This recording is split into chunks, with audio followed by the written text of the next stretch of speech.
Hey guys, this is Test 65 Game 2. This is the Craft Studio Presentations game. It's an ordering game. We know this because they tell us that the 6 presentations are consecutive. Now I've laid out a bunch of stuff here, but don't worry, I'm going to explain all of that.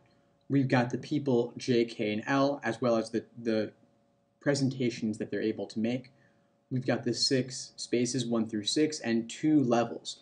One level is for the presentations themselves, NOP, ST, and W. The other level is for the people who will make the presentations. Now, I've noted this because some of the rules one of the rules involves the people K. K cannot ever go consecutively, so I've wanted to note that on the diagram itself. I want to keep track of who's making the presentations. I don't want to lose sight of that. Now, because K can never do 2 consecutive presentations, this means that PS and SP, P and S can never be consecutive in either order, T and S can never be consecutive in either order, and P and T can never be consecutive in either order. The reason for this is that P, S, and T are all performed by K. They're all presented by K. Now, aside from this, we've got 2 very simple rules. S is before O and T is before W. This means that O and W can never be first. S and T can never be last. So this right here is a very bare bones initial setup for the game. Not a whole lot else to do, except there is one thing that you could make note of. Because the K's can never be presented, K can never present consecutively, there are only a few different possible layouts of the K's, because they cannot touch. So K could either be on 1, 3, and 5, on 2, 4, or 6, on 1, 4, or 6, or on 1, 3, and 6. These are the 4 different possible layouts of K in this game, so I just want to make note of those on the bottom here. It will prove useful over the course of the game. Now, of course, you don't have to realize this up front, but if you do, it could be helpful. So I'm just going to make a marking for that right here. So there's the marking for the K on 135, 136, 146, or 246. Those are the only 4 layouts for the game. Now, of course, it's not worth making 4 different main diagrams for K because we still wouldn't know exactly which K presentation was occurring on each of the spaces, but it's nice to make note of if you recognize it up front. Anyway, number 6, typical orientation question. Just take one rule at a time and apply it to all 5 choices, looking for violations. So I would start by looking for the simple thing, S must go before O. So scan through the choices, looking to see if any of them violate this, and choice D violates this, having O before S, so D is gone. Next, of course, we know that T is before W, so I'll scan for that as well in the remaining answer choices. We find that choice B violates this, having W before T, so B can be eliminated. Next, I will check for compliance with the rule that the K's never are consecutive, so no K presentations ever occur consecutively. If I scan through the choices looking for violations there, I find that choice A violates this, having T and P consecutive, and those are both K presentations, so A is gone. Then I can continue scanning, looking for violations there, and I find that T and S are touching in choice E, which is unacceptable, leaving choice C by elimination for number 6. Next, number 7, if we had T on 5, what could be true? So if T was on 5, and of course T is a K presentation, so right away, we know due to our layouts for K that the only layout where K is on 5 is where K is also on 1 and 3, so I can make note of that as well. Now, T must go before W, so if T is on 5, W is on 6, and of course W is an L presentation. So we've used up the only L presentation in the game, therefore both 2 and 4 will have to be done by J. And we know that J is both O and N, so either we're going to have O on 2 and N on 4, or we will have N on 2 and O on 4. Now we've used up T as our K presentation, so the other K presentations will be P and S. So either we have P on 1 and S on 3, or S on 1 and P on 3. Of course, if you prefer to notate these things with slashes, meaning P/S on 1, S/P on 3, you could do that as well. Doesn't really matter. I think it actually could be more concise that way. But anyway, here's what we've got up front for what we've been able to infer with the knowledge that T was on 5. So now let's run through the choices with this. So what could be true? Could N be on 6? No W's on 6, so A is gone. Could we have P on 4? No, we have either N or O on 4, so B is gone. Could we have S on 2? No, either O or N is on 2, so C is gone.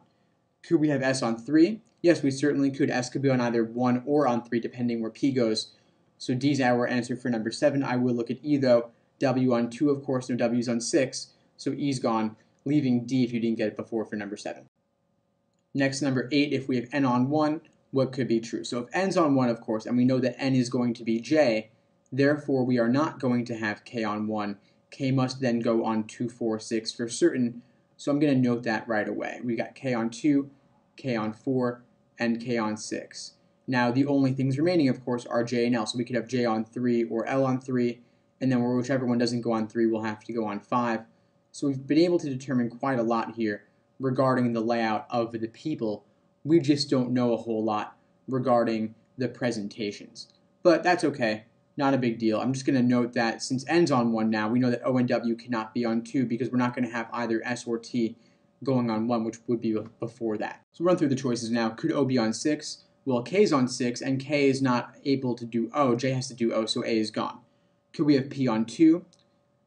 Seems possible at first glance, but if you were to put P on 2, you would end up having S and T interchangeable on 4 and 6, and neither S nor T could be on 6. So for that reason, B actually is not possible, although it might have seemed possible at first glance. So for that reason, B is eliminated. Could we have S on 3? No, either J or L is on 3, and neither of them is able to do S. K has to do S, so C is gone. Could we have T on 5? No, because K is the only one who can do T, and K is not going on 5 here, so D is gone, leaving E by elimination for number 8. And if we actually look at it, W on 3, of course, W could be done by L. W has to be done by L, so we could have L on 3 with W, and then have J on 5 instead. So for that reason, choice E is our answer to number 8.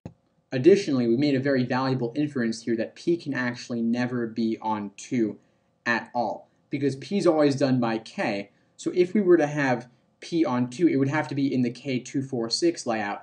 And we found that when we did the 246 layout, it didn't work because then we had to have one of S or T on 6. So now we can add to our main diagram the fact that P can never be on 2.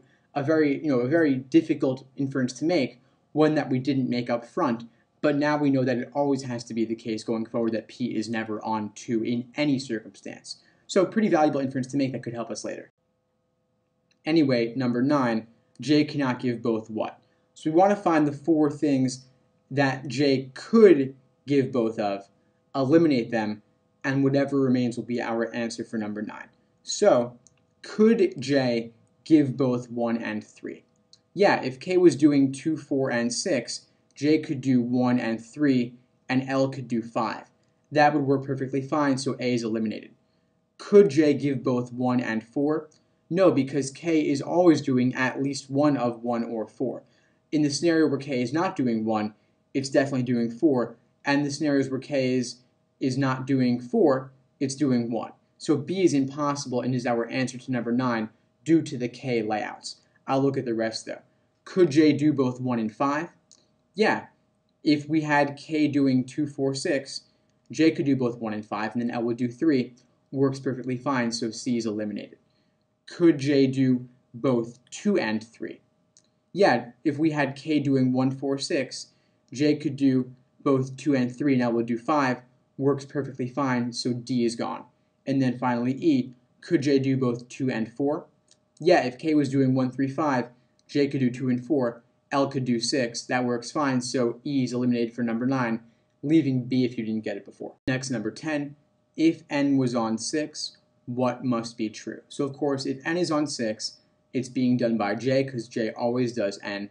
And we now know that S cannot be on either, S and T cannot be on 5, either of them, because O and W have to go after those guys. So if either of them was on 5, we wouldn't be able to fit O or W after them. So very small inference to make right here. Additionally, because we know that K is not doing 6, K will have to do the 1, 3, 5 layout this time. So I'm putting K on 1, on 3, and on 5. Now, we know that we can't have S or T on 5, therefore we will have to have P on 5, and S and T are interchangeable on 1 and 3. Either we have S or T on 1, and the other one of those two guys will be on 3. And we've already used up one of the J's, so the remaining slots will be J and L interchangeable. Whichever one doesn't go on one of them will have to go on the other. And of course, we then have some ambiguity left. We have either O on 2 and W on 4, or W on 2 and O on 4. So now let's run through the choices, asking ourselves what must be true. Must we have O on 4? No, we could have W there instead, so A is gone. Must we have P on 5? Yes, we inferred that from the very start because S and T could not go on 5 due to the fact that they both have to have either O or W after them. So B is impossible, therefore it's our answer for number 10. I will go through the rest though. Must we have S on 3? No, we could have T on 3 instead. Must we have T on 1? No, we could have S there instead. Must we have W on 4? No, we could have O there instead, leaving B by elimination for number 10. Next, number 11, what cannot be on 2? Of course, we inferred before that P could not be on 2. Therefore, P, choice C, is our answer for number 11. I will talk about the rest though. Now, O, W, and N, A, B, and E, we actually saw all of those working in previous valid scenarios. In fact, just back in number 10, we could have had either O or W on 2. So for that reason, we could eliminate both of those off the bat. Then we saw back in number 7 that we could have had either O or N on 2. So for that reason, you could eliminate O. And then additionally, aside from that, we saw back in question 6, choice C, that we could have had O on 2, so you could eliminate that as well. Now, the only one I haven't talked about is choice T. So I'll prove to you, just to be thorough, why we could have T on 2. We could have T on 2, of course, that would be with K, and then we would have the 2, 4, 6 layout for K, so K would be on 4 and 6 as well. Of course, we'd have to have S on 4 and P on 6, because T can never go on 6 due to the fact that it has to have W after it. So with this layout, we then have J and L going in 1, 3, and 5. We are able to fit everything we need to afterwards. So if S is before O, so O is going to have to go on 5. T is before W, so W goes on 3, leaving N to go on 1. Of course, W is done by L, O is done by J, and N is done by J. So this scenario works perfectly fine, and it demonstrates that it's possible to have T on 2, eliminating D. So C is our answer. You could just get it by elimination if you didn't make the inference before.